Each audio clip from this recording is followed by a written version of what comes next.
What up? It's Min. I'm in the studio with Dean, and we had Shawn of Cedar in today. What was the coolest thing that you thought we talked to him about? Well, Shawn is a musician. He's a drummer for Cedar, and it was cool to just sit back and just hear about his experiences with the band and how it all got started. Yeah, I love that too. I'm sad that the episode went long, and so we kind of like cut that part of the conversation short. But I guess we'll just have to have him in again and talk about music more fully next time. Definitely. The reason that it went long is because he proposed two topics, and one of them was sort of faith and religion, which got me excited. So that's a majority of the upcoming episode, and I really like that. So he was a great guest. It was cool to have someone like just control the conversation. Yeah. So I hope you like it too.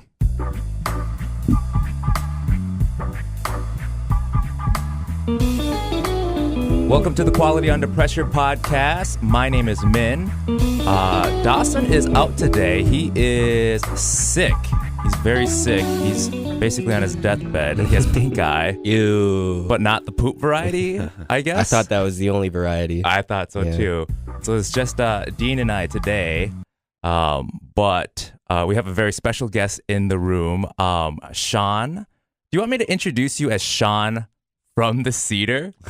Sure. You're much bigger than just like what that is. But that's who I am to you. That's how we met though, you know? So and Shawn and I recently just played basketball, so I think we should talk about that too. Sure. Yeah. So there's a lot to talk about: music, basketball, and whatever your topic of the day is going to be, which I'm excited to see.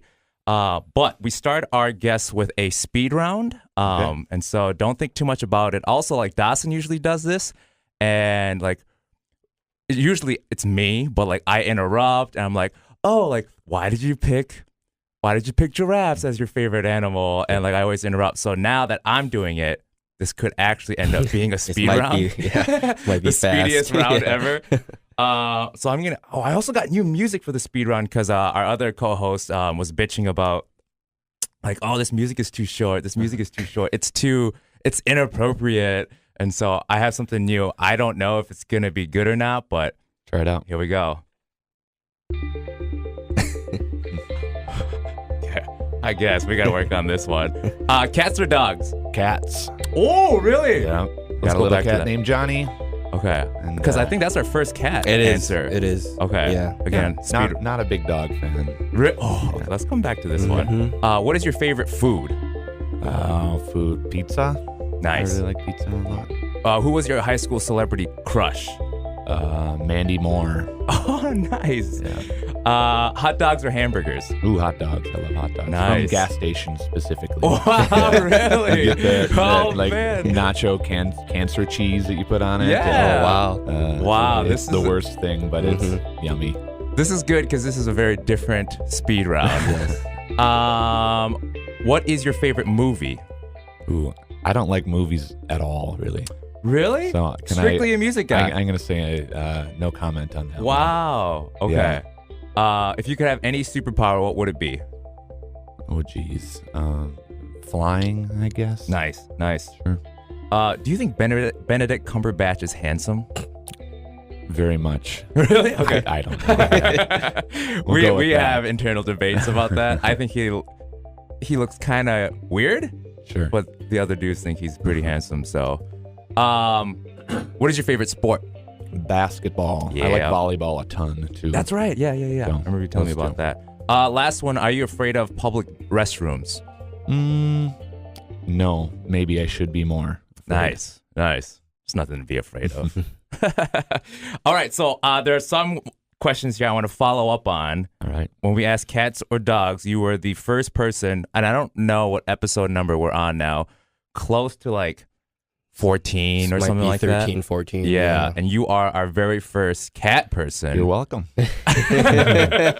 But also, you said you don't like dogs. Not really. I had a couple small run-ins with large dogs when Yeah. I was small. Oh. My friend Dave had a giant dog that came at me at the bottom of the stairs once.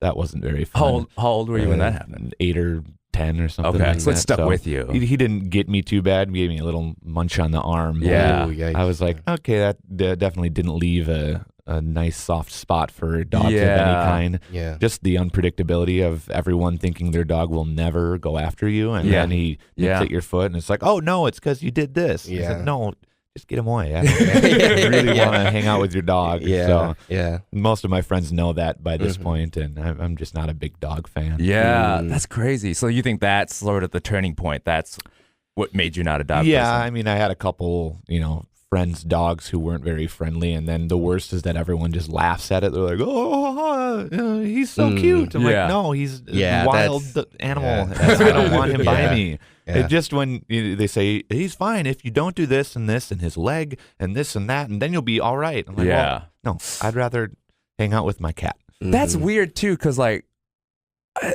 I've never like had to interact with a dog that had so many rules attached to it. Like, oh, you can't do jumping jacks in front of it, or Yeah, else it'll yeah, attack you. yeah, Like, yeah. I've never had Quick movements, Yeah. or there's some animal we had. Well, another part of it is like growing up, my mom would like rescue all of the random screwed up dogs. Yeah. So they would be around. So then hind legs on Buster, you couldn't pick him up from the back. You had to, otherwise he'd grab you. Or Yeah. this other dog did this, and I was like treating him, giving him food, and then he'd gnaw at my hand, and all of these exceptions to the dog's nice, wow. but.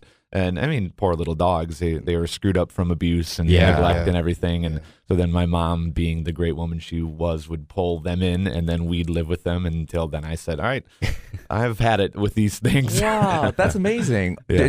Was that like what made your mom want to do that? And how many animals would you have in your home? at a Usually, time? it was usually one smaller dog and Okay. a cat. Okay. And our cat Puddin's stuck with us longer than he should have, like Yeah. 20 years, and was, on his deathbed walking around in a bad shape. But Yeah. and it wasn't like we would go to these like weird farms and find animals sitting in the side of the road. But for whatever reason, I feel like my mom's friends would have these dogs that wouldn't be wanted or whatever. So she said, "We'll bring them in. Oh, that's cool. We'll have them around." And they'd always have these little irks about them that, poor little things. But Yeah. I didn't like having them around a whole lot. I Yeah. mean, we had a couple really cool dogs and a couple small, different animals all over. But That's cool. just the classic like large dog that could knock me over. That I'm more so Yeah. not into those large animals. Yeah. Yeah. Cats are pretty like chill anyways. Like you don't have Well, to yeah, the do a thing lot is, of things. For the most part. A lot of cats can be really bitchy, and, and all the ones that I've had have been so cool. Yeah. So another friend's cat of ours was the worst thing in the world, where we went and stayed with them, and same thing, like fast movements, no this and that. Wow. And then, or the cat would like gnarl, scratch, claw, freak out. So I get why people don't like cats. Yeah. But all of my experiences have been really cool, and our cat's super chill and really calm around our baby and everything. So That's Yeah. cool. I like he's a chill dude. Yeah. Yeah. Also, what'd you want to say? Oh, I was just gonna say with cats like that. Have you ever heard of a show called My Cat from Hell? It's on Sounds Animal familiar. Planet. Okay. It's a guy he's like a cat whisperer, and he'll like go to homes with troublesome cats Yeah. and try to work with them. So a lot of the cats there are like very aggressive. Like if you make a sudden movement or something, they'll lunge at you. Yeah. And a lot of it is just they just need an outlet to release their energy. Sure. They need to be played with. They need a routine. Yeah. Things like that. So a lot of it's just misunderstanding with the cat. Yeah. Mm. I totally get Yeah. that cats can be really evil, but Yeah. most of the ones I am around are either just like little stoners and they just sit around, or they're really Yeah. cute and cuddly. And my problem is that my cat wants to get too cuddly, and I don't want to do with his stinky butt. Yeah. So I'm like, all right, get off the Go away. couch. Yeah. You're smelly. I also liked your Mandy Moore answer. I just don't think like a lot of people our age, that was like their first choice. Yeah, my other one I'd put out there is The Secret World of Alex Mack. Yeah. Did you ever watch that? Yeah. No. Yeah. For sure. She for was sure. like my first, coming out of puberty, like I'm a man, have a crush kind of thing. But yeah, Mandy Moore for sure, loving you like candy. It was like her music and all of it, like the whole thing happening there. Yeah, I mean, thought she was a cute babe. Yeah, So, yeah, so now whenever she comes up in a movie or something, my wife would be like, "Oh, hey, there she is." Yeah, I mean, That was a long don't have- time ago. yeah, quite the teenage crush I had on her back then, but Yeah. she's still a nice looking woman. Yeah, Sure, for yeah, sure, dude. yeah. And then another one that I wanted to follow up on was hot dogs over hamburgers. That's, I think we had one person pick hot dogs, right? Yeah, but specifically from gas stations. It's yeah, I really enjoy, going on a road trip. You go into Holiday, they're rolling on those weird logs kind of thing. Yep. Yeah. And I'm like, all right, boom, they have the gas station hot dogs, so let's do it. Is there a gas station you prefer over any others for their hot dogs? Just as long as they have hot dogs, Yeah. because a lot of them don't. Okay. And so we'll go and, we'll stop by for gas or something, and I'll go in with my fingers crossed, hoping that there's a gas station hot dog and they just have, fruits and vegetables, God forbid, or just chips. And so if they just have any hot dog or the taquitos that are rolling there or whatever. So, but the best is if they have that weird button cheese, so you can put some ketchup, mustard, and then it kind of spits out all over. Yeah. It's the worst thing in the world, but it's kind of has. It's my Do thing. you go on a lot of road trips? Mostly just to cabins and vacations and stuff like that. Don't travel a whole lot, but if we do make a pit stop in a gas station, I know I'm saving my belly for that hot dog. Will you eat a gas station hot dog when it's green? Sure. Oh, nice, I mean, dude. they don't taste that good to begin with, so I don't know. Speaking of gas stations, did you guys notice the abrupt change from Super America to Speedway? Yeah. That's really bothering me, actually. Was it? Yeah. It just caught me so off guard. I was never super loyal to any gas station brand other than Super America. Okay. Funny enough, when I was small, my dad used to take me down and we'd get hamburgers from the SA that was near our house, which also is the weirdest thing, that we'd go and get hamburgers at the gas station. Maybe that's why I'm the way I am. But we would bike down there, and so I liked going to SA a lot. Anything else, those kind of holidays, the whatevers were not a big deal to me, but now they're all leaving. So I think the new branding on the Speedway or whatever looks really ancient and lame, 1970s. It does, yeah. Not cool 70s. Yeah. Just like someone's trying really too hard in graphic design class. I don't dig it. Yeah. The CEO's kid is just graduating and needed a graphic Either design it hasn't job. been updated in 40 years, or whenever they did it last, it was done very poorly. So we don't know why the rebranding happened. It didn't feel like Super America had this negative image or anything like that. and it's the same company, just a rebrand. Yeah. Right? Yeah. I think they're just cutting the Super America name. Yeah, it has the 3 faded S's, kind of just dirty retro. I don't dig it. Yeah. Oh, I don't know. And normally it wouldn't bother me, but I'm I liked my Super America. Yeah. And now they're all Speedways and whatever. I guess as long as they have the hot dogs. The hot dogs, we're cool with it. Super America also has really good donuts, weirdly. Really? That Super Mom's brand that they have. Okay. Do they make it there? Or? They drop them off, I'm sure, but it's the Super America brand of Super Moms, I think it's called. And they're just very soft, and they're a buck or two. Do you have to get them in the morning? They used to drop them off of Lindale, the Super America, around midnight. So if you want to, that's when they're their freshest. Then so late at night, I'd go down there and get a hot dog and a donut at 12:30 a.m. Nice, dude. Are you a morning person or a night owl? Oh no, I am a night owl by every definition. Always have been, and it's tough now being a dad and a functional member of society, doing the roughly 9 to 5 on some level. But oh man, I always have stayed up super, super late. From when I was gaming as a young kid, and that definitely screwed up a lot of sleep schedules and everything. So I love the nighttime. As you get older, are you finding it harder to stay? Well, I mean, now you have a child too, but even pre-child, as you were getting older, were you having a more difficult time staying up late, or did that stay with you? No, my natural cycle is me going to sleep at 4 a.m. and waking up at noon if I could. Yeah. Now I can't really. Yeah. But for a long time I could, and I did live like that, and still over Christmas breaks and the stuff when I can kind of let loose a little. Those, especially when I'm doing, because I do websites, coding development. That time, I mean, pretty much most developers love that time zone.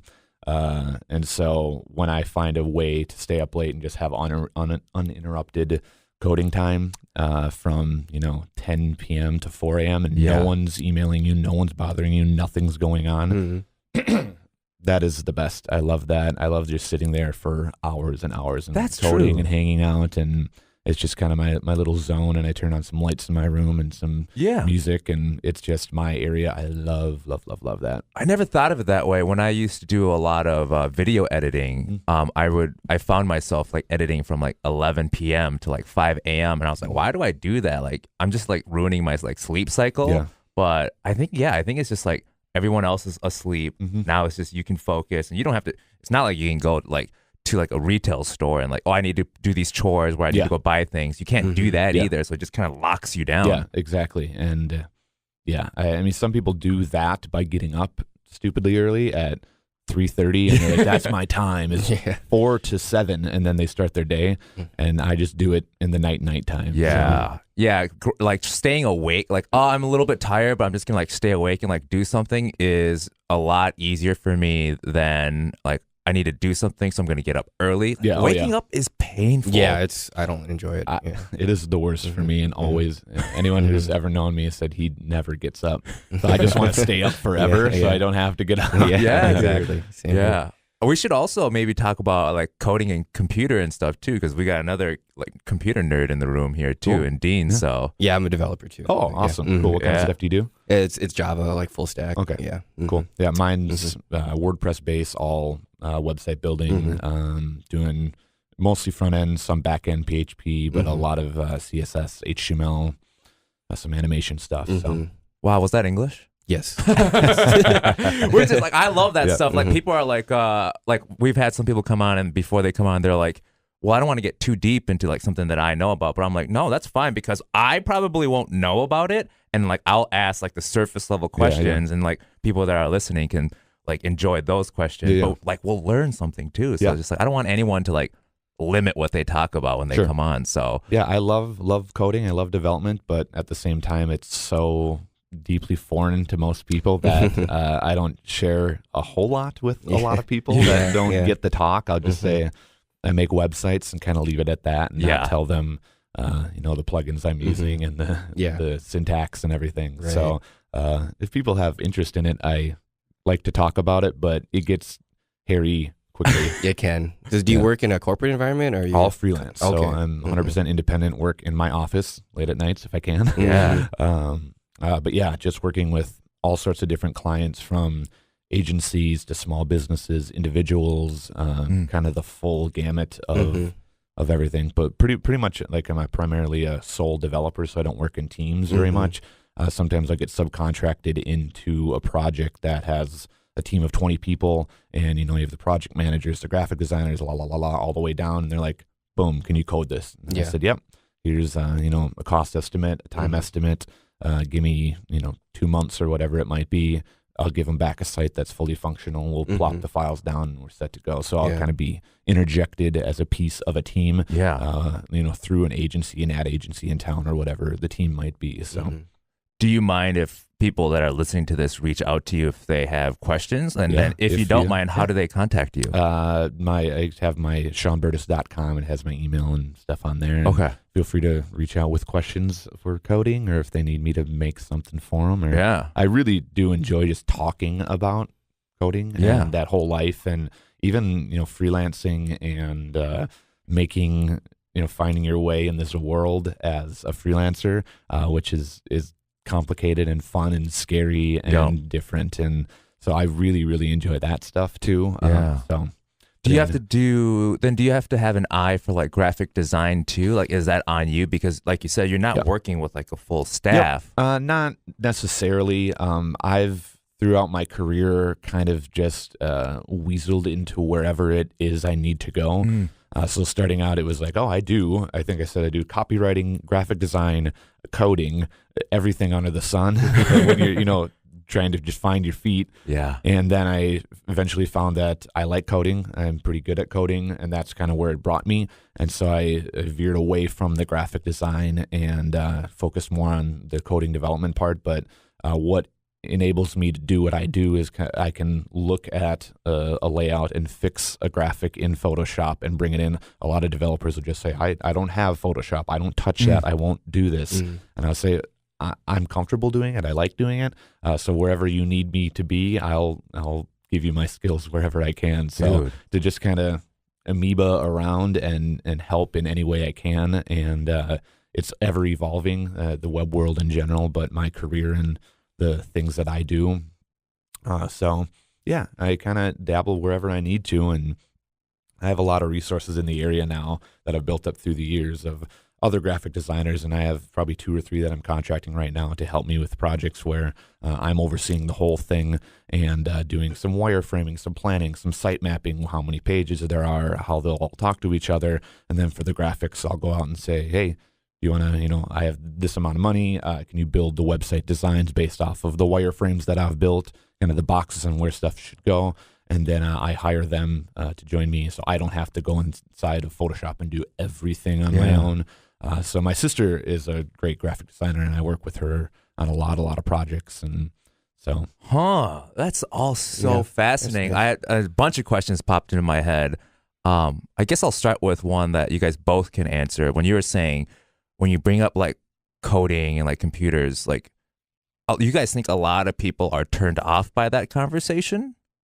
Like people are like, oh, that's boring or that's nerdy. How are people not? And I'm learning more and more. I'm just curious by nature.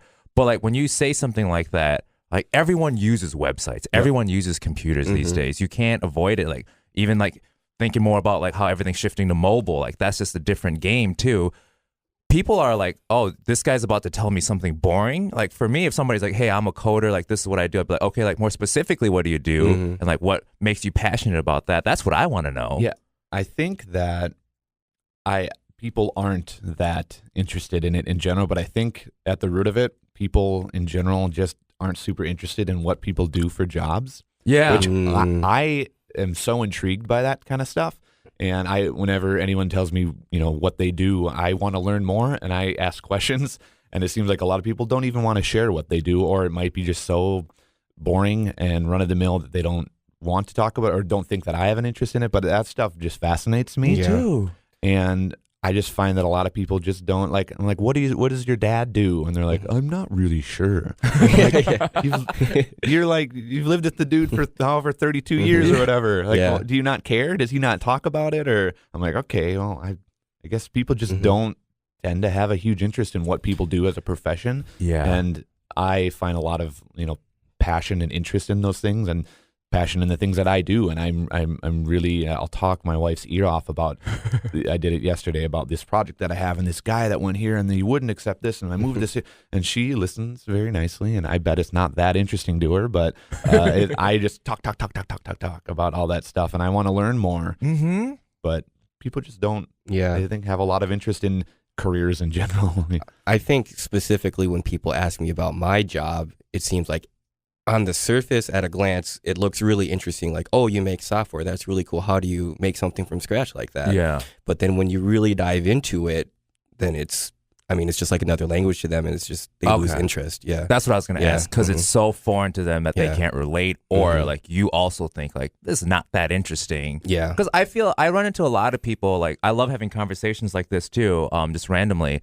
And like, I try to like, pull answers out of them, but like people will tell me like, yeah, I don't really have that many interesting stories or that many experiences. I'm like, no, everyone has a story, and it's just like, it's just like some people, the way they listen, they might seem disinterested or whatever. Maybe you've come across a lot of those people. So when you tell this story about my time in Italy, it just seems like it's a boring story, but like there are people that probably want to listen to that. It's just, I think everyone has a story, and sometimes it's the delivery, sometimes it's the reception, but yeah, I just think people should be more curious. Yeah, it's something I personally enjoy, sharing and listening, but I've just found that a lot of people don't, and that's, I was looking forward to this opportunity when you asked me to come on, because I like to talk. I talk a lot, and to the detriment of many of my friends when I just never shut up about things. That I need to know when to, put a period at the end of the sentence, and I just like to blab. I have a lot of opinions on things. I like sharing a lot of things, and a lot of people don't, and I've found that's okay. Yeah, and a lot of times, when we're hanging out in a group or something, I'll start asking a lot of seemingly bizarre questions just because I really enjoy talking to people and learning more about them. Yeah, and then they won't confront me about it, but they kind of have this look of like, what are you getting at? What do you want from me? And I just want to sit here and watch the wolves while we eat some wings. Yeah. And I'm like, no, I want to listen. And like, what do you have planned for the weekend? How do you feel about this? La la la la la la la. And it kind of I like that approach, just sharing and talking. And but some people don't, and that's okay. Some people I've known some friends that, in certain scenarios and certain situations, they'll really open up, or if it's one individual thing that they're passionate about, they'll let you know. Otherwise, they're very content just sitting there and not saying much. My dad's a musician; he's a performer, but he just doesn't talk a ton. He's very satisfied just sitting back, hanging out and being with his children and his wife, and just hanging out. So, where's your dad play? He's a cover musician. He plays in Bob and the Beachcombers. Or like what instruments? He plays the guitar.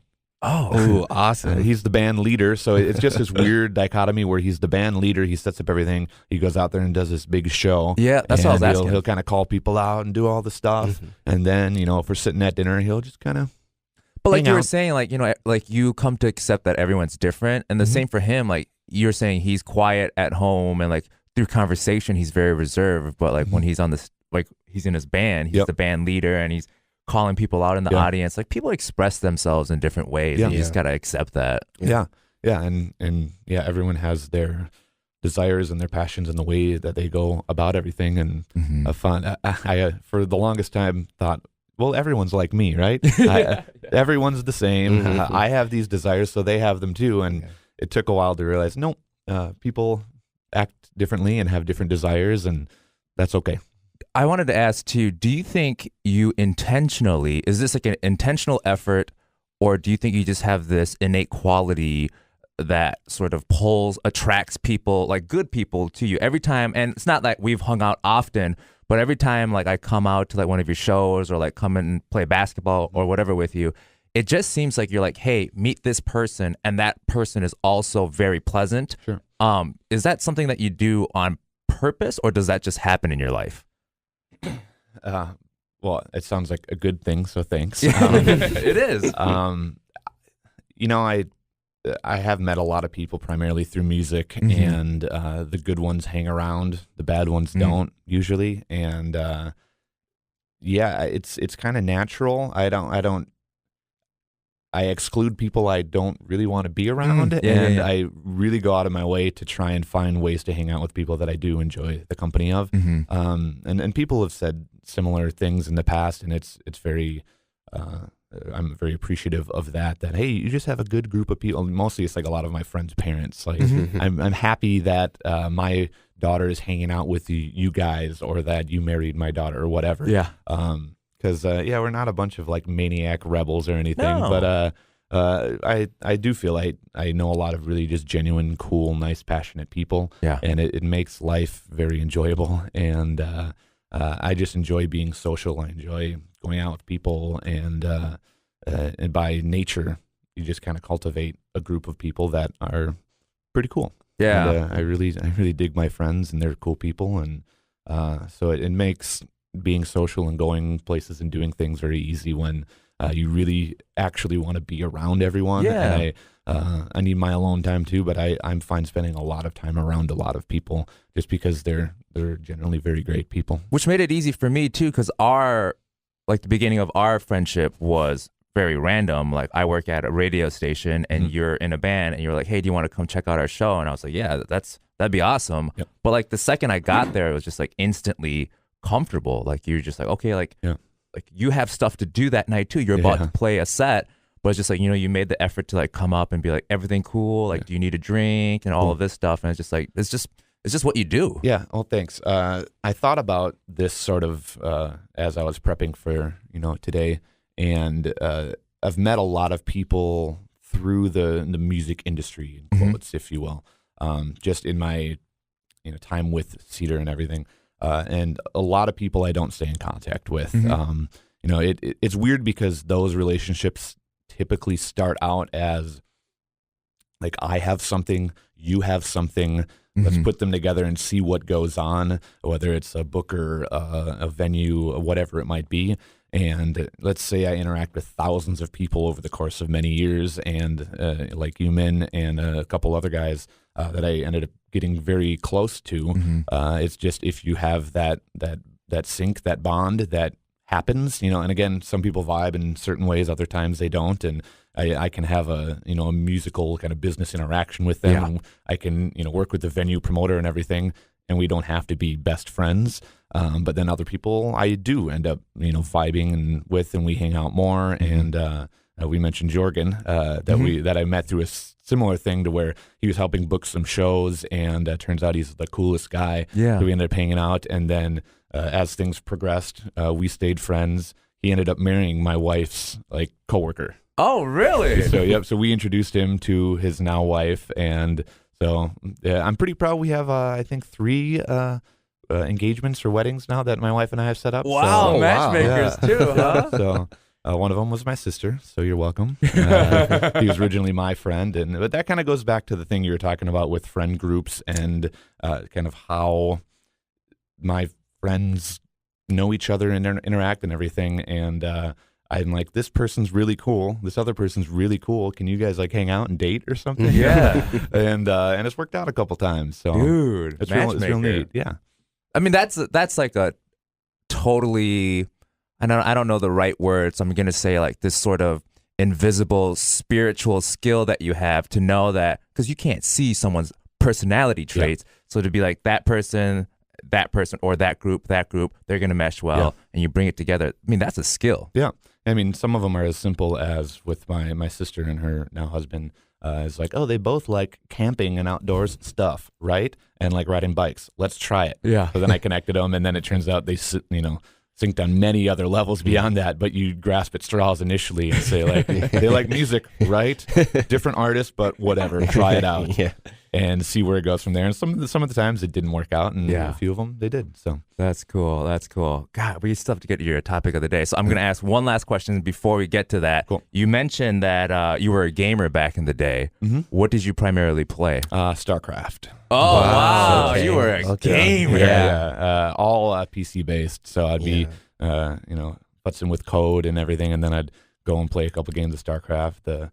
6 Zerg Ling Rush and everything back in the day. So, that was kind of my game of choice. And now I play League of Legends quite a bit. So, that's I usually focus in on one specific game and grind the heck out of it for 10 years, and then when I hit 40, maybe I'll move on to something else. No, I hope not. StarCraft through my teen years, and then intelligently I didn't play during college, thank God. Yes, me too. Yeah. And then boom, kind of right coming out of college, another buddy introduced me to League of Legends. So I've been hardcore grinding that for 8 years now or something. So there's something about strategy and actions per minute, that type of stuff. That really we can get into it a little bit later, because it's something I'm somewhat going to touch on. Oh, but, perfect.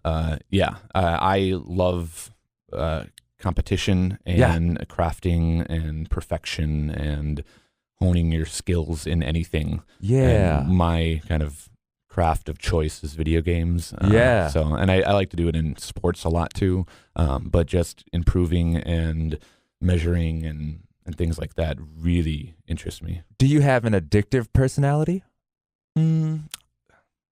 In that I get addicted to things, or? Yeah, when you find something that's interesting, you have to, if you find something that's interesting, or let's say a new game, you leave because you have to go grocery shopping. While you're grocery shopping, is it still in the back of your head? Yeah.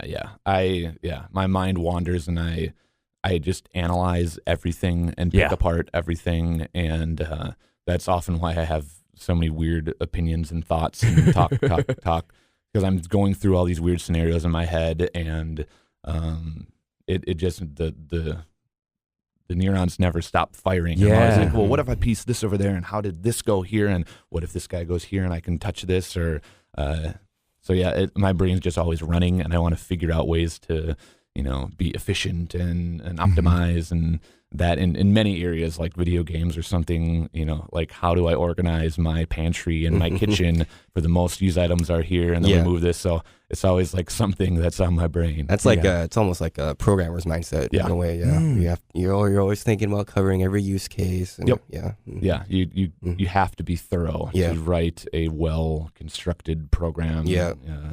It needs to be elegant, it needs to be fast. And I think that's a lot where a lot of it stems from is that approach to being really thorough with everything. And I bring it into everything, like groceries. So it's good and bad. It makes my head run all the time, and I don't mind it. It's not like I'm getting inside of myself. But there's some times where it's like, chill out, dude. You don't you don't need to spend all that time, that effort, and but it's better that I do that than not. That's what happens to me sometimes too, or just like, I don't know, like I walk into like someone's, or like even my like bathroom cupboard, and I'm like, so there are medicines in this section and this section? Like, no. Put all the medicines in this column. Put all the like the hygienic stuff in this column. I'm just like, that just makes more sense. Or like, why is the trash can over here like the furthest corner away from like the sink? Like, what if you have to throw something away? You don't want to run across the entire kitchen to do that. So just like, I don't know, like little things like that shouldn't stress like a normal person out. But I'm like, why is it designed this way? So even like roads, like even if there's like not like a right turn lane in a like at an intersection that obviously like a lot of people are turning right on, I'm like, dude, like how come this doesn't have one yet? And that's for sure the things that I think about. And if there's any kind of downside to it, is that I'll get irritated quicker than I should, or I use a lot of like UX principles in the ways that doors are constructed, and it should naturally give into a motion of push and not have a handle when it's a push. Exactly. These very basic things that I'm like, these guys are getting a lot of money to do important things, and you can debate the design of doors, but roads, a lot of these things that should be designed not terribly, and they're terrible. And so then I get in the car with my wife, this dumb thing and blah, blah. And she's like, yeah, okay, all right, cool. I'm like, this is so aggravating to me.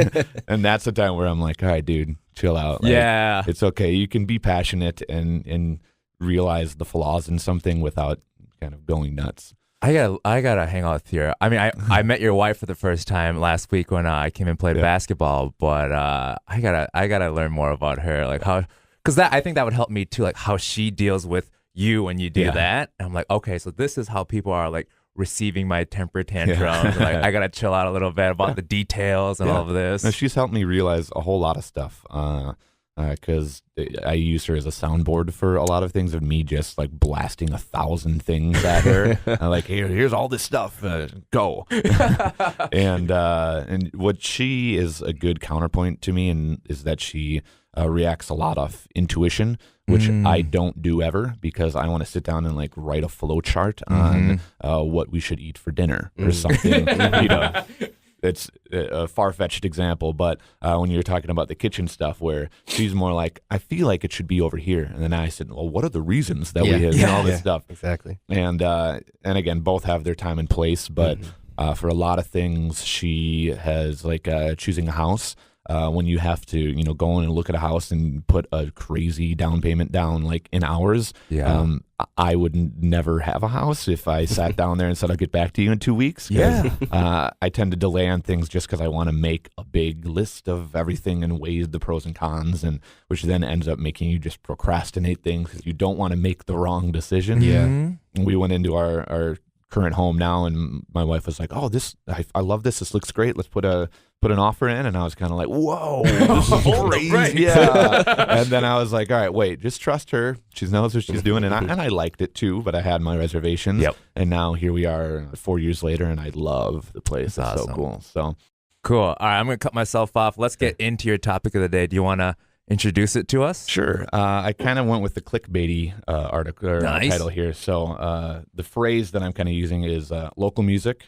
Nice. Is one piece of it. And then if we wanted to get super deep and dirty, an atheist defends religion. Yes. So those are some talking points. Oh, man. I know. I remember when we first talked about getting you on, we were like dabbling with ideas, and you brought up faith too.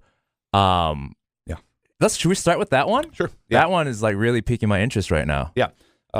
So I'll kind of get into this by, again, it was kind of a aggressive title there. So I don't necessarily identify as a strong atheist now, but for lack of a better term, agnostic or whatever you might want to call it. Right. I don't like buckets. I don't like stereotypes. I don't like all of these predetermined feelings and everything. So I like spirituality. I grew up in a very open household to where my dad is essentially kind of how I am now, is like there's something somewhere that does something. What it is, I don't know. How to define it, I don't know. So that I don't know generally leads to, being agnostic and kind of like you can't prove, but is not for sure not a something or other. And so I remember early on talking to my dad about just weird concepts about the fourth dimension. I was in like third grade, and we were talking about these bizarre things, and it was never traditional religion. I never went to church. My mom had kind of the classic, like, somewhat religious upbringing, sort of went to church. She never did really herself. Yeah. So I never spent any time in churches growing up. In kind of high school, I'd say, I had a lot of friends that I met that were trying to get me to come into church. And so I was like, okay, I felt uncomfortable there because I didn't know. It was just an environment I didn't know at all. Yeah. Any of the sayings, the symbols, any of this. But they were really cool people, and I said, okay, cool, I'll come. And I went to these services. They had the bouncy castle, and they had some music that was cool. It was, just kind of like a new experience bringing in people to the church. And they weren't aggressive about anything. It was just come hang out. I did that. I went to a couple camps and stuff, and I really enjoyed the experiences, but I never really latched on to the traditional sense of religion from there. And then when I went into college, I think that was when you kind of get that sense of that, like, proud atheist thing, and also just like the kind of angsty 19-year-old, punk rock and roll, like, anarchism and atheism, screw everybody kind of thing. So then that was probably like my peak proud atheist thing. Yeah. That now I look back, I'm like, that was so dumb. Like, don't like walk around with a flag that says there is no God. It's dumb. Yeah. And so then I kind of hit my tipping point, maybe it's a freshman year of college. And I remember early on in Facebook putting like atheist quotes in my Facebook profile and stuff. Same. I'm like, that's so dumb. I got one of those stupid little Darwin fish that I put on, wow. I always wanted one. Yeah. Well, there's a part of me that still kind of wants one of those. Yeah. And I was like, okay, I thought that was pretty cool back then. And but so then, let's say freshman year-ish, they have, so I went to the University of Minnesota, Twin Cities around here, and they have clubs for everything that you can imagine under the sun. It's a pretty cool way they have it set up. But so then I found this atheist group that they had one night, and they always lure you in with free pizza. Oh, yeah. So I'm like, I'll go like talk about spirituality and eat some pizza and do whatnot. So I went to this group, and it was kind of the classic stereotypical atheist gathering where they just looked like a bunch of gamers, and they were a little immature and loud, and so was I. I mean, who cares? And so we got there, and it was a pretty informal setting, and I didn't really know what to expect. I just wanted to go and check it out. And while I was there, it was nothing really went anywhere. It was pretty much like a support group. I was kind of, at one point, we were in groups of, let's say, 5 to 7 people. And they were talking about how, as a side note, I kind of did my prep and listened to the episode on religion that you guys had. Oh, nice, dude! Just to get the backstory on what you guys have discussed, and so we don't repeat a ton of stuff. But a lot about how they had been like oppressed by religion, and there was one guy, I vaguely remember the story, but like he was from a small town and had views that slightly differed from the other 80 people there. And if you didn't go to church and if you didn't subscribe to everything that they did, you were chastised from this town. And this guy, I felt bad for him because he was kind of like, I just had no one to talk to. I had nowhere to turn. My parents wouldn't allow this. I couldn't do this. I couldn't do that. And you could tell that he had a lot of pent up frustrations and angers with all this. And so I felt bad for the dude. And then everyone kind of echoed those sentiments about things. And again, kind of went on this tirade against religion and like, screw that, and they didn't let me do this. And so I never ever felt that way about religion, because I was always kind of just a wanderer trying to figure out what all this stuff is. But I never ever felt oppressed by any of this. And I'm from a fairly large town where you can kind of do what you want and find someone else that's a goofy teenager like you. And so I'd never really seen this perspective before. Yeah. And it was very eye-opening. And I just felt bad for a lot of the people. So I saw where they were coming from. But at the same time, I kind of took a step back. I said, okay, like, sorry this happened. Sorry you feel that way. What do you believe in? Like, what is it that you're passionate about? What is it? What is out there? Or what are you curious about? Or how do you feel? And it was just kind of like, why would we talk about that? Religion sucks. Christianity sucks. I'm like, oh, okay, yeah, we got that. Moving on, and it was just a dead zone. Yeah, it never went anywhere. And so what I walked away with, I just went once and kind of got this experience and never went back. And was that it, as the name kind of suggests, like, there is no God. The whole experience in this group was just based around kind of a support group for people who had felt chastised from that experience. And again, I felt bad for them, but I wanted to try and discuss and figure things out and see what you do believe in, not what you know doesn't exist. Yeah. So that was a really eye-opening experience that I had, at the kind of peak atheist in myself. And that was kind of when I started to descend down, like, this isn't something to be like proud of or wave my flag. And so I don't like the buckets. And so I mean, I don't talk about religion or spirituality much ever, just because it's so touchy. And there is a good friend of mine who is like, has been very traditionally religious since high school, that I've had a lot of really wonderful conversations about back during those days when I was kind of like, atheism, hoo-ha. And he was very traditionally religious, and he had an extremely open mind. So that kind of that weird experience in the atheism group paired with my friend who I had a lot of deep conversations with, and he was so open to everything. He was the exact opposite of what these people had experienced in a small town. Yeah. And being like, believe what you want. Here's how I feel. Here are my arguments for this and that. And I was just like, this is, regardless of what exists, what is, what isn't, this is such a wonderful relationship. This is a wonderful experience, and I just want more of this. And so we have and still do talk about stuff all the time, and that's what I like is not putting be all end all decisions on things. And I remember late in high school, kind of arguing with this girl on AOL Instant Messenger about like the validity of the Bible and whether a God can this and that and all this stuff. And I look back, I'm like, dude, you just wasted 6 hours of your life. Like, I was on this mission to, it's like, it doesn't matter. Don't discuss these specifics of when the tomb was here and this year and how old this is. And it's like, blah, whatever. Like, neither of you are going to convince each other. You're not going to prove anything. Right. But talk about these weird things that are happening. See how we can help other people.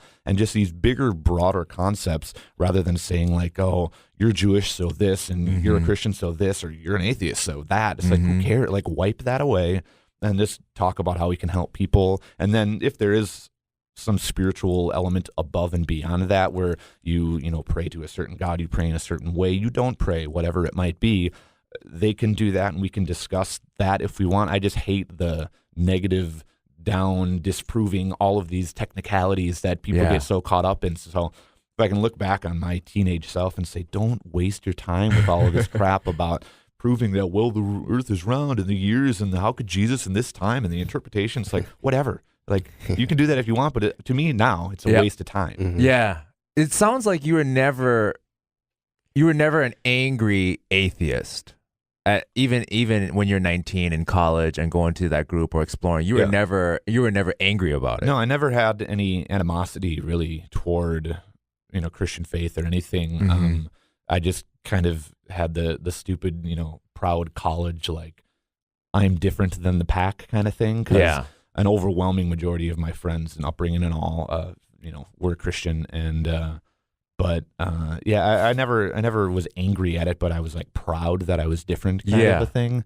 And now I'm be like, a lack of belief is nothing to be proud about. And like, yeah, it is weird. If that's how you identify yourself, that's fine. But for me, buying that stupid little Darwin magnet and putting it in my room, like, I'll buy it from you. It's like, whatever, dude. Like, you know, and that specifically is just a knock against the little fish sign. You know, Yeah. it's just like a rebuttal, essentially. Exactly. Yeah, I mean, that's the only thing that I'm really happy now, like in retrospect, as tough as my spiritual transition was, in retrospect, I'm really happy with the way I approached it. The only thing that if I would go back and change is how angry I was, and like sort of like how many feelings I probably hurt at like when I was the most heated about it. I mean, that's like a 1.5 period, 2-year period where just like, you know, I would like wake up and the only thing I wanted to do was make fun of religion, you know, and that was like that's maybe what I would change, because one, that doesn't make me look like I want to have an honest conversation. And like, I mean, that was the whole journey, was I wanted to figure out like, why do I feel so weird having grown up in this religion for 21 years? And like, there's half of me that didn't want to leave because that's all I knew. It's kind of scary, like leaving this thing that you know, but it didn't feel right to me. And so like having that tension, and then like going to people and asking for like answers and them not having it, or like the worst was when they would give you like some BS answer and you're like, come on, man, like you're an adult, like why are you telling me stuff like that? Like I get that, like I'm in college and like you might still like look at me as like a kiddish, but it's just like, you know, that would just make me more angry. So that's maybe the only thing I would change about that whole period in my life. So I think it's really cool that you didn't have like this, like you were just curious and you just wanted to know. Also, like our starting positions were a little bit different. Like I had to figure it out because I was like put into this thing that made me feel uncomfortable when I was 19, 20, 21. And like your starting position was probably a little bit more comfortable than mine.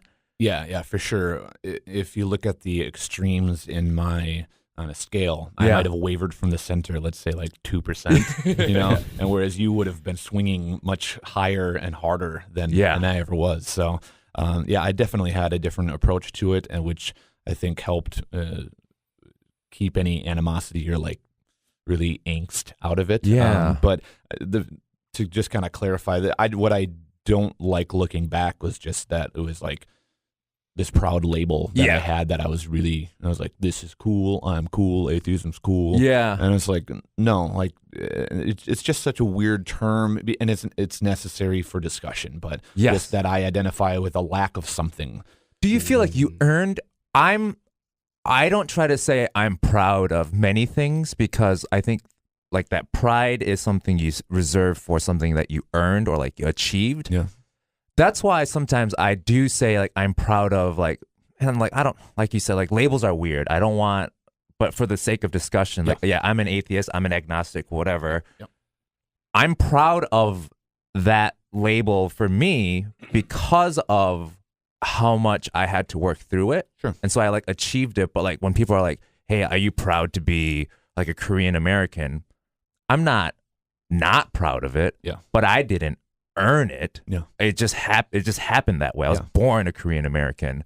It can definitely, you can have a different approach to it, you know, specifically from your angle. Because you've gone through different things that I have, and it might make sense for someone else to be proud of it. I wasn't running from anything or was like achieved anything. So that's what I was asking. I was kind of just putting it out there and was like happy that I had this term or something. And it really was kind of synonymous with like what I look at as like anarchism, like this lack of, and this like rebellion. And I was never this crazy like rebellious teenager by any stretch, but the fact that it was kind of like I was different, this is cool.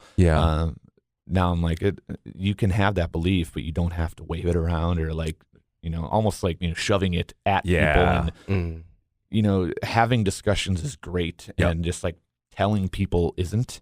So whether in either way, whether it's from a, you know, a Christianity's perspective or an atheism, being like, this is how it is, and I'm going to tell you this, and like, look at this article, and this proves this. And then I'm like, well, no, let's talk about this stuff and like try and learn something rather than just putting it out there as fact and putting it out there. And it's like, I don't like anything that doesn't further the conversation or open up more doors or.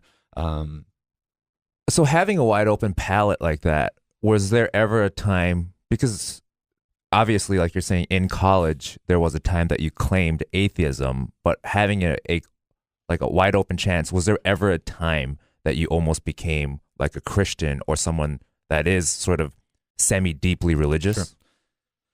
Not really. Okay. This would kind of lead into another point I wanted to talk about with, if there's anything that I very strongly believe in, is like the power of the mind, and without getting all sorts of goofy scientifical and whatnot. Yeah. I think the mind can do really powerful things. Yeah. And when people discuss things such as miracles, saying, "Oh, I was lifted out of my wheelchair and my legs work now," and the atheism was like, "Screw you, that's fake. There's no way." And now I'm like, you know what? That might happen. There's a world in which this might be a thing. Yeah. As to if they prescribe it to God, someone else prescribes it to whoever else. Or maybe I might think it's just the mind. Yeah. And just coming from a background in math and science and the effect of the placebo effect is something that also my dad and I discussed a ton growing up. And I heard an article recently that they said the placebo effect is only getting stronger as society grows on with time. Wow. To where these medical companies are having a far more difficult time proving their medications are objectively better, or do anything, in fact, because the placebo effect is so strong. You have so much influence. Yeah. And if there were ever any kind of religion, quote unquote, that I would believe in, it'd be like the power of one's mind. Yeah. Which may fall into like Buddhism or some other religion. Right? Like I don't know enough about those that kind of describes what I'm thinking. But just that these things that if you have so much influence from all these external factors that will then actually internally change things going on and let you heal and let you fix this, let you, melt tumors like butter, just because you are given this sugar pill, and like that happens. I can't personally, describe a situation where I've been there, seeing that, doing that. Yeah. But I trust these arbitrary sources that I see saying that. There are a lot of studies done where they were doing fixing some knees, and they'd open up someone's knee. Let's say 50% of the time they actually did the physical procedure to repair the knee. 50% of the time they'd actually make an incision, open the knee, seal it up, do nothing. And in weird situations like the non-surgical anything was healing and improving better than the actual, like all these weird things. Yeah. Where you're like, how in the hell does this thing ever exist? And it's who knows what it is. Some would say it's a miracle. Some would say a mind, a placebo, whatever it is. But there are examples of this stuff all over the place, and no one can really define what it is, where it came from. And that stuff just fascinates me, that there are things that are still far beyond our comprehension. Yep. That when I'm sitting here saying like, no God, and then it's like, all right, explain that dude who this long story, here he is. Like, how did that happen? I'm like, I don't know. No one knows, but it happened. And that's where that void, I'm like, something's going on here, and I don't know what it is. I think there's a term for that placebo effect. Is it psychosomatic? Have you guys heard that term? No, I haven't. I'm not sure, so don't quote me on that one. But I think like more and more people are looking into that, and like people use the placebo effect for research purposes.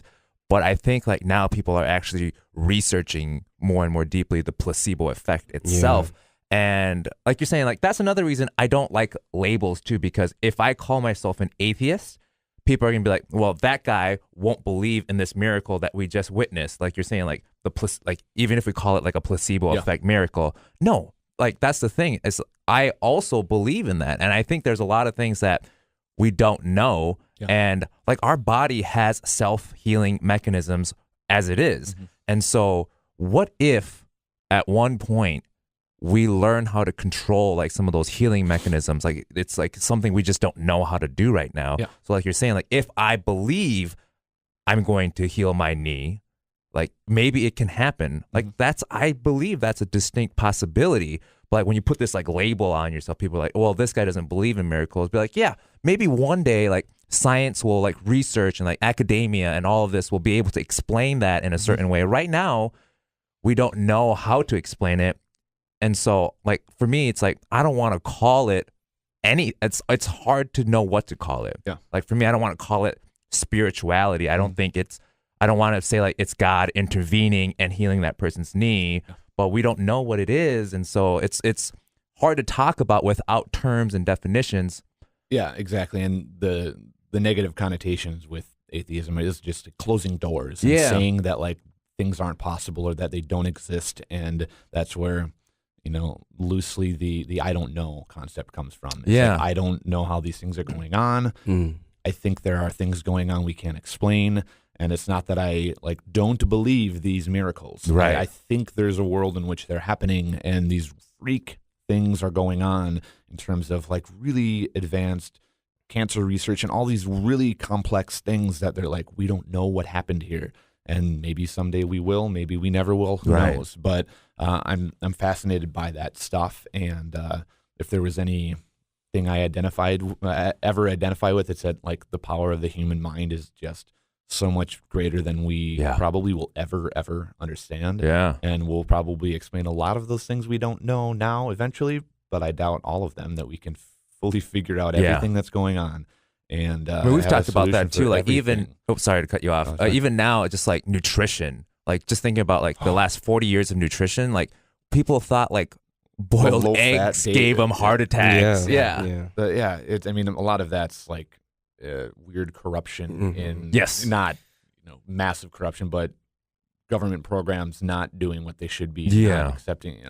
That's a whole nother topic. But when the low fat diets of the 50s came out and they were replacing low fat potato chips, I'm like, that's not a diet. That'll still kill you.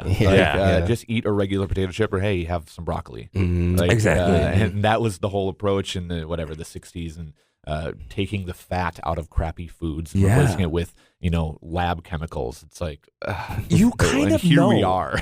Like, and everything's way worse than it was. That whole program that they had put out is just a total it's lame. We all know what is good nutrition. I think we all just now we do. I feel like even 10, 20 years ago, the whole TV dinner fad was not to say that was a diet, but like in that generation where they have mass produced boxes of laboratory food that had 35 ingredients in mac and cheese and stuff. We were talking about this last night. Like I ate a lot of the shells and cheese in the Velveeta in college. And I was like, I used that the other day kind of by necessity, and Velveeta cheese is the weirdest, grossest thing. Like I admittedly like made some dip on Halloween with the Velveeta and the chili. It was good. Do it. I know it's bad though, but even me and many people wouldn't understand that this cheese, like, it shouldn't be able to live outside of the refrigerator. In this tinfoil wrapping in a cardboard box. That's not real. That's not okay. But I'd say 5 years ago, I wouldn't have had any reservations eating a ton of Velveeta cheese because I didn't know. And it takes a lot of learning to figure out what is real food, what is good food. But what I mean by like we know like what is like good food is, I feel like we all sort of intrinsically know, but we get knocked off track. Like think about our grandmas.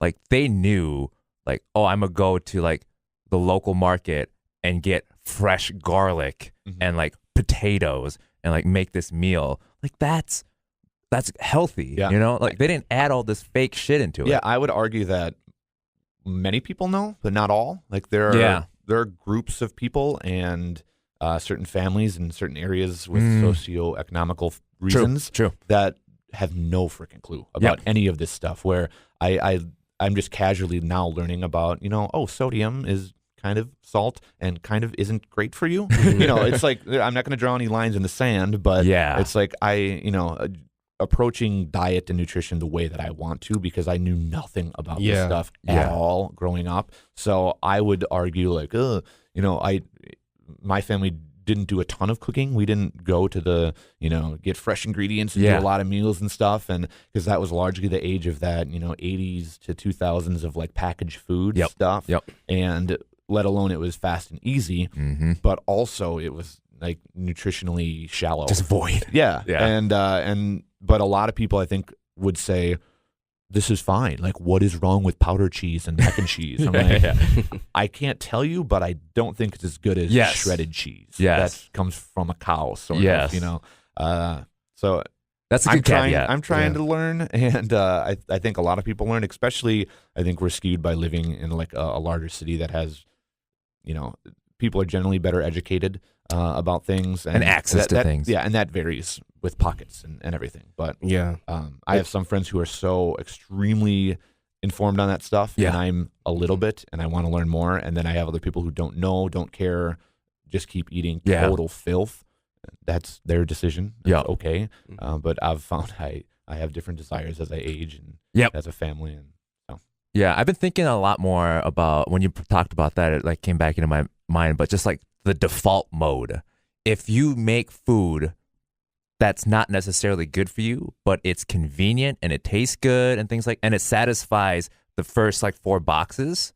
Like that is, like you said, some people just don't care because that is probably the default mode. Like, is this making me feel full?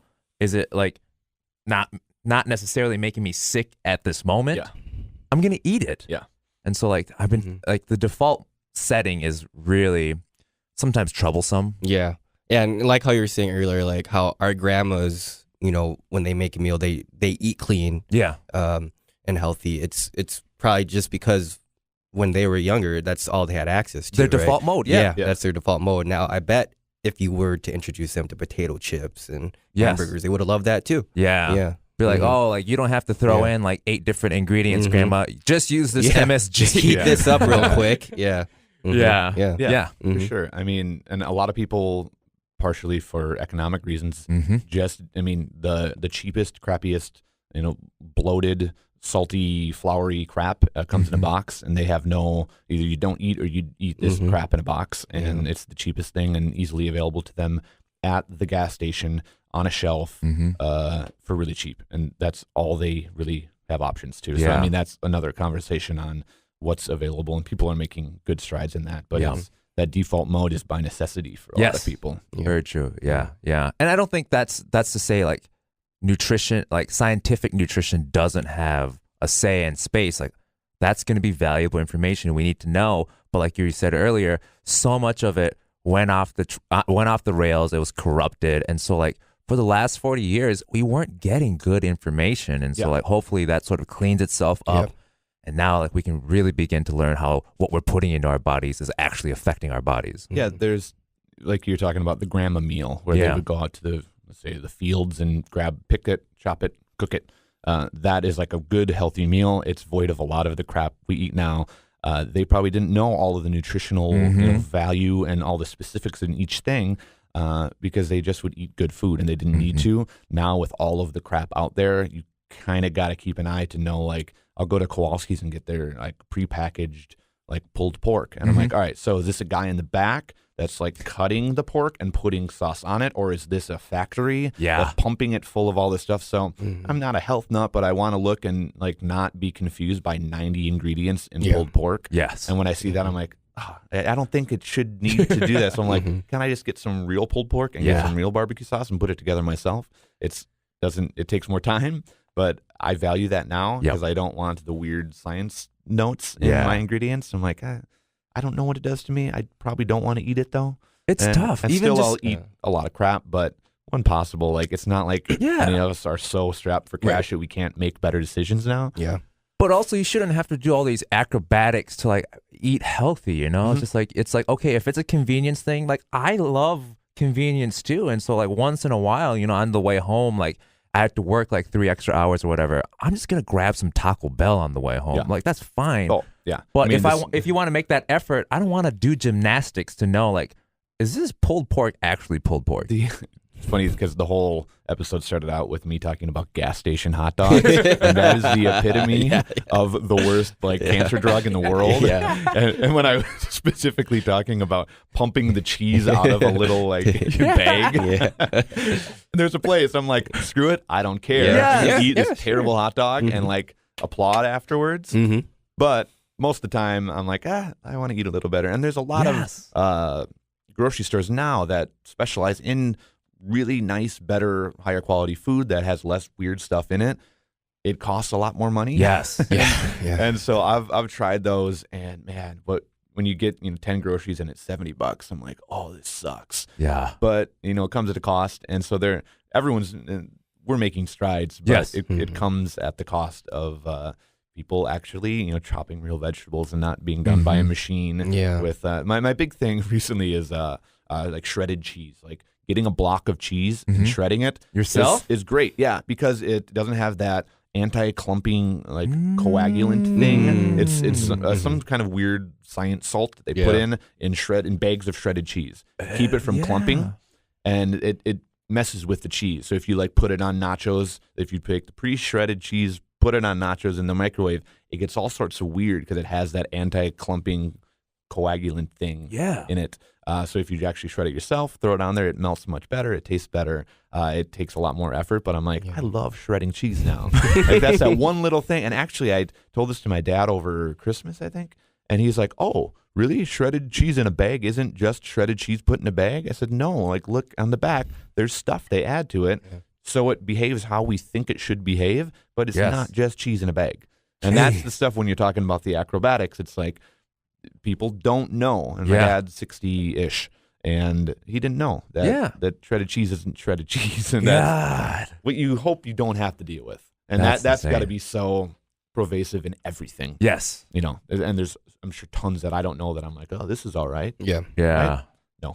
Okay. We're at well over an hour now. Okay. And I told you like we would keep you for an hour and a half. So sorry to keep you overtime. No, I'm fine. I love chatting with you guys. It's cool. I would feel like, well, maybe we'll just have you come back on so we could talk more deeply about it. But I want people to know about your music too. So let's touch on this briefly.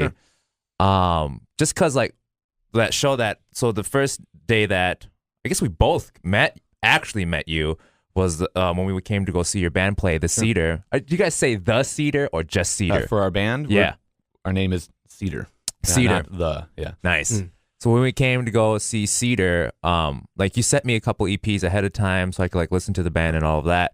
And I liked it. Cool. It was like in my wheelhouse, like stuff that I listened to growing up.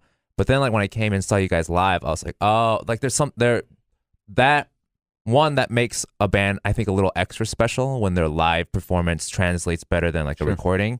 Not that I don't like great recordings, but so that's sort of when like I go around and tell people that Cedar is my favorite like local band. Thanks. Yeah, and so that was the night that happened. Can you tell us about I guess sort of the origin and then maybe explain the sound a little bit so people that want to go check it out can actually go check it out? Yeah, for sure.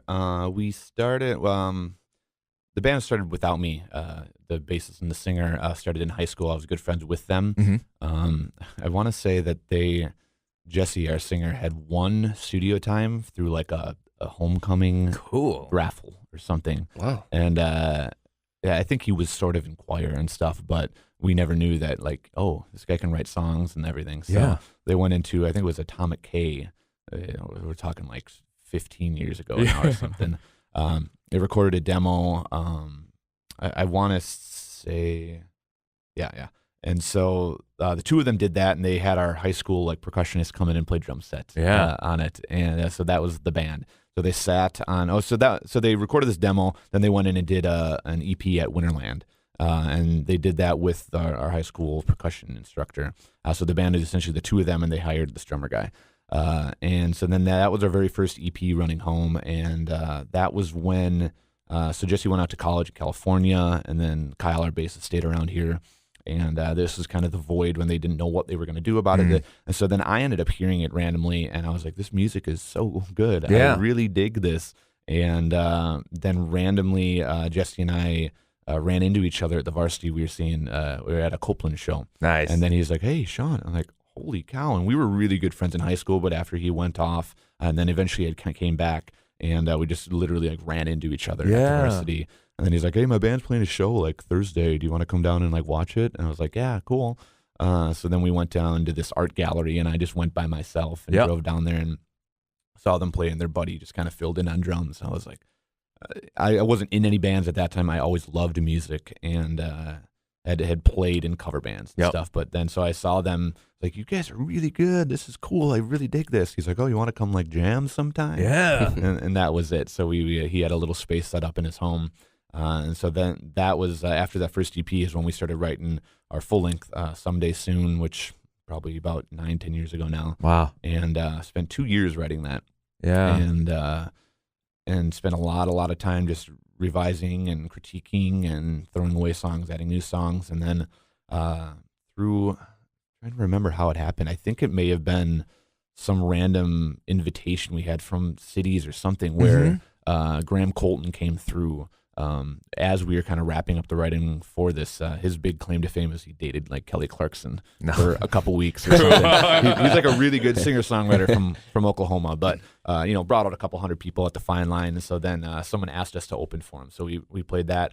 Jesse got to talking to their guitar player. Yeah. And they own a studio down in Norman, Oklahoma. So then I was like, where will this go ever? Yeah.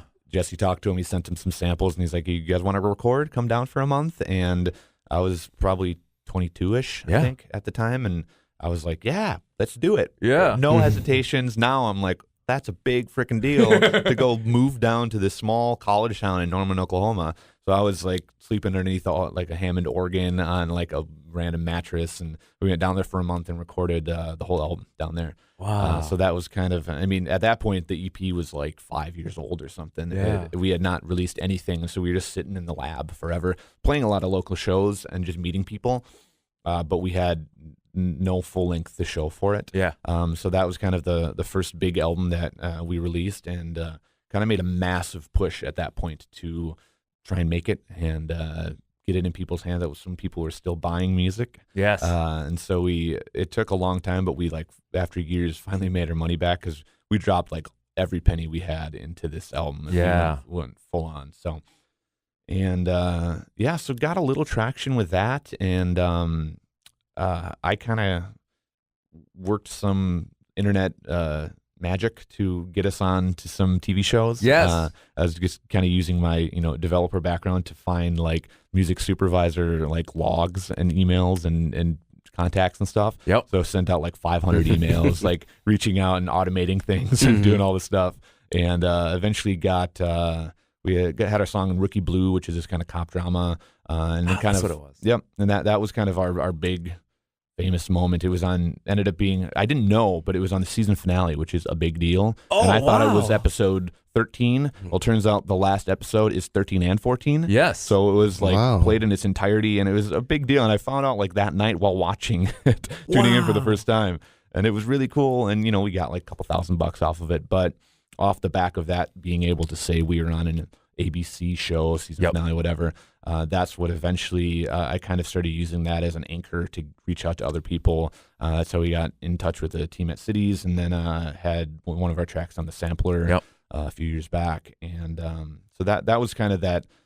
After getting it onto the show, getting onto the sampler, then we kind of used that as bait to get out and get to meet people and do all the stuff. So then we had a couple other placements on a few shows, but kept gigging, did some small mini tours here and there, but it kind of reached a point where we all sat down with each other and said, well, what do we want out of this? Like, and, I was probably mid-20s at this point, and Jesse said, like, so in 5 years, are we okay playing these small bars to 100 people for our friends? Like, that sounds kind of terrible, And I was like, heck yeah, like that's cool. As long as I get to like write some music and play tunes for my friends, and if I can have a son someday to come out or a daughter to see me play the drums at a venue, that's cool. Yeah. Versus not doing it at all. I said, I would be really okay with that. And he's like, oh, really? I said, yeah. I mean, personally, I would like to do that. And then we kind of just changed our whole perspective on that point because we were kind of shooting for the stars at that point, starting to talk to the labels and do you want to tour 200 days a year and do all this stuff? And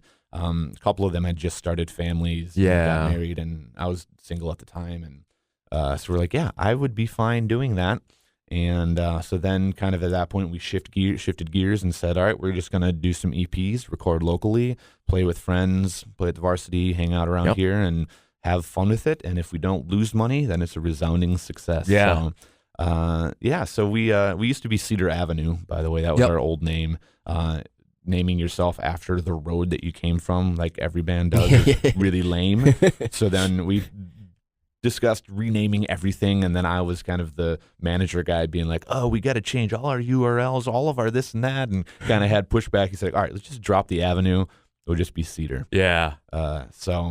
Which oftentimes also sounds like Seether, Yeah. the metal band. No. So, if you're not careful, you can get them interchanged. So. You ever get people that come to your shows expecting to see Seether? Yeah. Like, oh, this is not what I thought. Oh man, I hope nobody ever like confused like when I'm like saying like Seether is my favorite local band. I don't know, dude. But so then kind of for the last 5 years or so, we've just been churning out some EPs and playing not that often, every 4, 5, 6 months. And but yeah, we got a couple new tunes in the works. We're just kind of working on some final adjustments and some mixing, recording with Brett Bullion in Northeast here, and so should have some new music sometime. We always say like a few months, and then that turns into a year, and that turns into 2 years. So, but we're already about a year into it. So awesome. I'm thinking, with any optimism, this fall. Yeah, 2019. Yeah. New Cedar. We got a bunch of stuff on Spotify and cool videos on YouTube, but that's awesome. Yeah, I'm looking forward to. What is this new stuff gonna sound like? It's kind of a natural progression. Yep. We started out all like acoustic guitar, bass drums, and then we added like electric guitar. Nice. Ooh. And then we added like keyboards. Wow. Yeah. And now it's like all synth based pretty much. Cool. Just, Nice. synth tracks and pretty much everything written around that. Yeah. A very little guitar, but a lot of synthesizer, electro stuff, vocoder.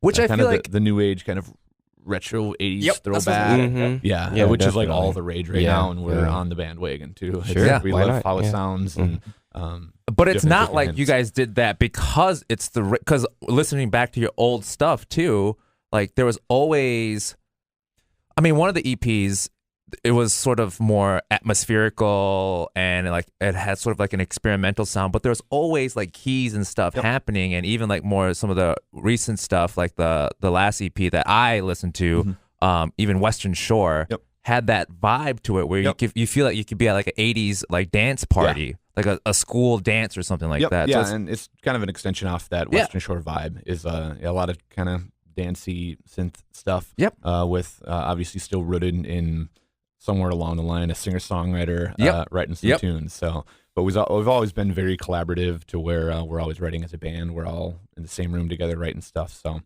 kind of an extension of that Western Shore vibe with very synth heavy. Cool. And you said people can go on Spotify and listen to all that. We got a bunch of all our music's on there and great stuff. So, dude, you gotta come back on and we'll do like a full music dive because like we have similar like back history too on what we like listen to. So that'd be great. Do you have any final thoughts before we close this one out? No, I think we've covered a lot of different stuff, but it's been real fun. So yeah, thanks for coming on. I wish it's weird that we like strayed from like atheism and religion into food, gas station hot dogs, and so like we missed like the main topic a little bit too. But I mean, you definitely got to come back on and I got some weird stories about, but because essentially we had no direction essentially when I came in, and I was like, hey, I do internet stuff. Can I like take the reins here and go crazy? And they're like, yeah, sure. So I was like designing MySpace pages. And, so kind of acted as the manager all along and kind of coordinated this beast into a lot of what it is, obviously with the entire support of everyone else writing the music and helping me along. But so I got a lot of weird stories that I can share. Please do things come that back have happened and all that jazz. That's going to be awesome. All right. Well, thank you again. This is usually Dawson's part, but he has pink eye, so I'm going to try to do it. You can find us on Facebook and Instagram at Quality Under Pressure. We're on Twitter at QUP Podcast. This Quality Under Pressure is apparently too long for Twitter. You can listen to us on Apple Podcasts, Spotify, Google Play, iHeartRadio, Stitcher. I think that's all the platforms. And you can email us at qualityunderpressure@gmail.com. Later.